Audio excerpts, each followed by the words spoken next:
Un cordial saludo a todos ustedes, estudiantes de este curso que se llama Procesos Psicológicos Superiores.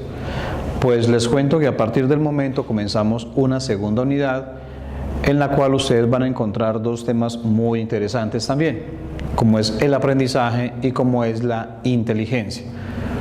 Voy a empezar por lo que es el aprendizaje. Cuando se habla de este importante proceso, algunos teóricos mencionan que el aprendizaje termina siendo un recurso superior a nivel mental porque es el producto de procesos psicológicos básicos, que el aprendizaje de alguna forma contribuye a la supervivencia y a la adaptación de los seres humanos. Algunos teóricos dicen que tanto los animales como los seres humanos aprendemos de forma similar. Otros van a decir que definitivamente es distinto, porque hay unos procesos mentales que tenemos los humanos y de los que carecen los animales. Palabras más, palabras menos, el aprendizaje, y es aceptado por la mayoría de investigadores, tiene que ver con un cambio perdurable en la conducta o en la capacidad de comportarse de cierta manera, el cual es el resultado de la práctica o de otras formas de experiencia, lo que quiere decir que el aprendizaje se va dando de forma paulatina y de forma cíclica. Algunos criterios para hablar sobre el aprendizaje es necesario que los conozcamos, porque cuando empecemos a evaluar y cuando empecemos a determinar cierto tipo de conductas, es importante que sepamos si son perdurables o no. Ese primer criterio para nosotros determinar si es aprendizaje en una persona tiene que ver con ese cambio de conducta perdurable, o tiene que ver con la capacidad de conducirse en la vida de una forma adaptativa. Lo que sí es cierto entonces es que implica un cambio en la capacidad de comportarse de cierta manera y en distintas situaciones y contextos. Un segundo criterio del aprendizaje es que perdura a lo largo del tiempo. Lo que quiere decir es que debemos tener en cuenta que eso no puede ser temporal. Los cambios tienen que ser perdurables a través del tiempo para que podamos decir entonces que realmente hubo aprendizaje. Distinto a ciertos comportamientos que a veces tienen las personas por problemas a nivel mental, como producto de una lesión o el consumo de sustancias psicoactivas o cosas así por el estilo. Y un tercer criterio tiene que ver en que esos cambios ocurren por medio de la experiencia, es decir, practicando u observando a los demás también se pueden aprender conductas. Se excluyen aquellos comportamientos heredados, como son el gatear como producto de la evolución del ser humano, el ponerse de pie o la locomoción y cierto tipo de ademanes que seguramente hemos ido aprendiendo, no por estar observando necesariamente a los otros, sino porque también es un legado evolutivo que traemos a través de la herencia de nuestros antepasados. Les cuento que a nivel epistemológico el aprendizaje se puede tomar de dos formas, desde dos puntos teóricos muy importantes.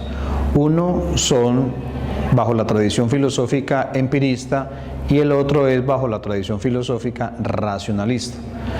Los empiristas decían que se aprende solo y a través de la experiencia. Eso conlleva a que de ahí salga un movimiento psicológico muy grande como es el condicionamiento.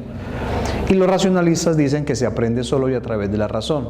De ahí sale otro importante movimiento psicológico como son los cognoscitivos o los cognitivistas. Cuando nos vamos por las teorías del aprendizaje y del conductismo, hablaríamos entonces que el conductismo se centra en aquellas conductas que son tangibles, que son observables y que solo se puede evidenciar dicho aprendizaje a través de las respuestas del sujeto. Pero si nos vamos por el lado del cognitivismo, ese movimiento dice que se debe centrar es en las representaciones mentales o en las asociaciones mentales que hacemos los seres humanos a nivel de pensamiento. En otras palabras, en el conductismo se centra en el cambio de la conducta. En el cognitivismo se centra en el cambio de las representaciones mentales como producto de la experiencia. El conductismo habla entonces de estímulo-respuesta. Es el ambiente quien va a determinar las conductas en el sujeto. Y en el cognitivismo se va a hablar del procesamiento de información.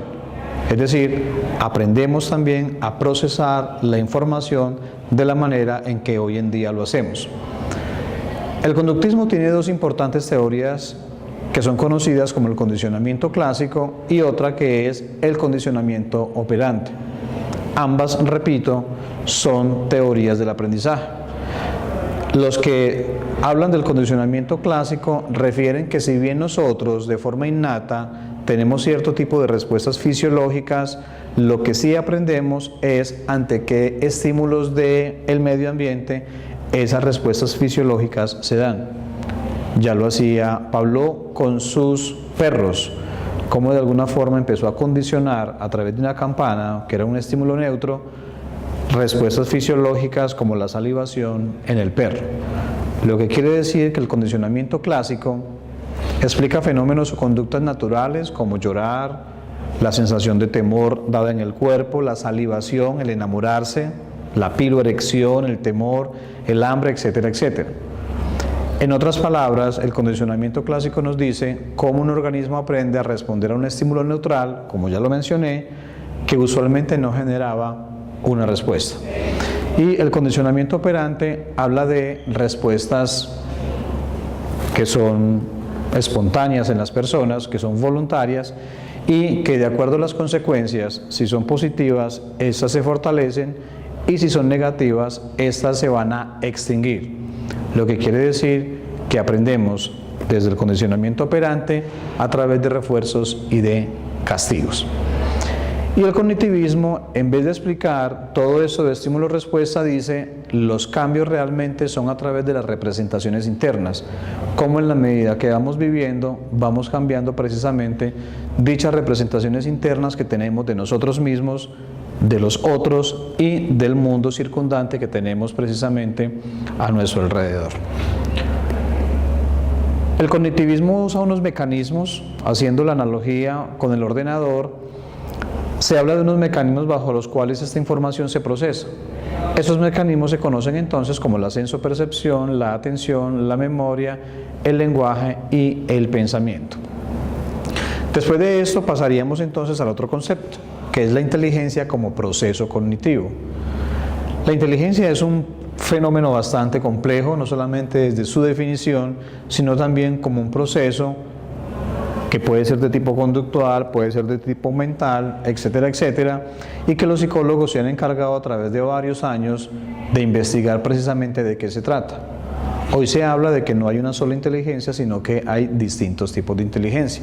Se han llegado a contar inclusive hasta 12 tipos de inteligencia.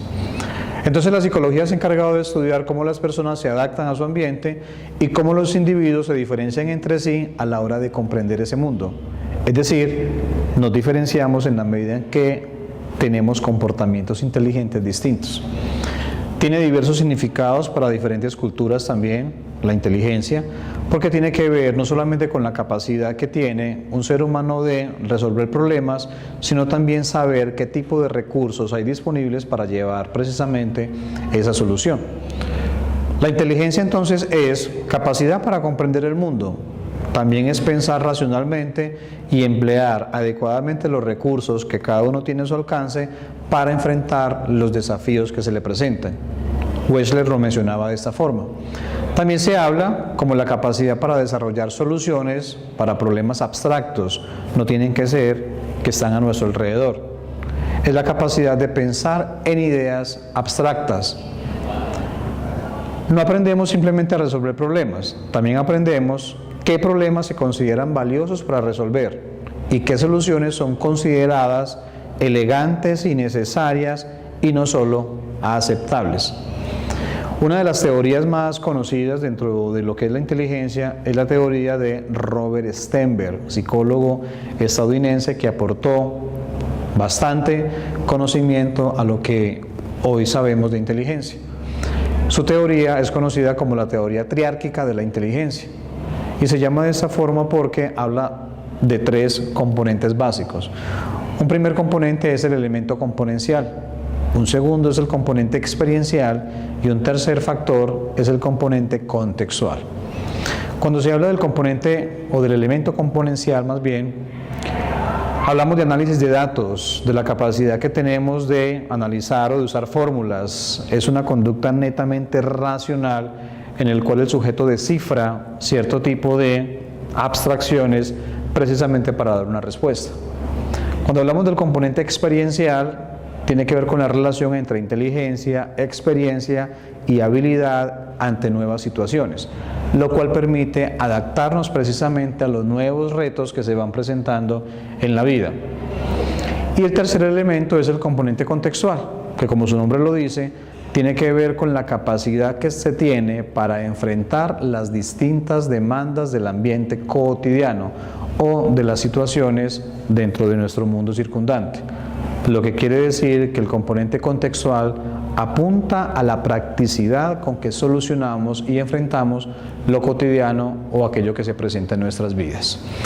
Esto y mucho más hace parte entonces de lo que es este importante proceso mental que vamos a ver en esta segunda unidad. La inteligencia en cuanto a sus definiciones varía mucho, incluso dentro de una misma disciplina de estudio, autores diferentes toman opiniones y definiciones distintas. Entre los psicólogos están aquellos que hacen más un trabajo estadístico, más psicométrico, y la definen con base en una relación o una capacidad de pensamientos abstractos.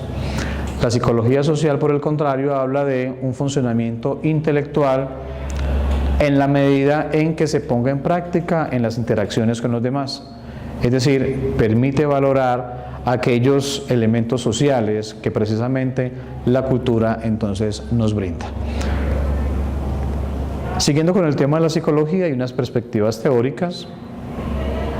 La perspectiva evolutiva de Piaget nos va a hablar sobre el concepto de inteligencia. La perspectiva biológica, en cuanto a la frenología, cuando se hablaba que la inteligencia tenía que ver con el tamaño y con la forma que se tenía en el cráneo.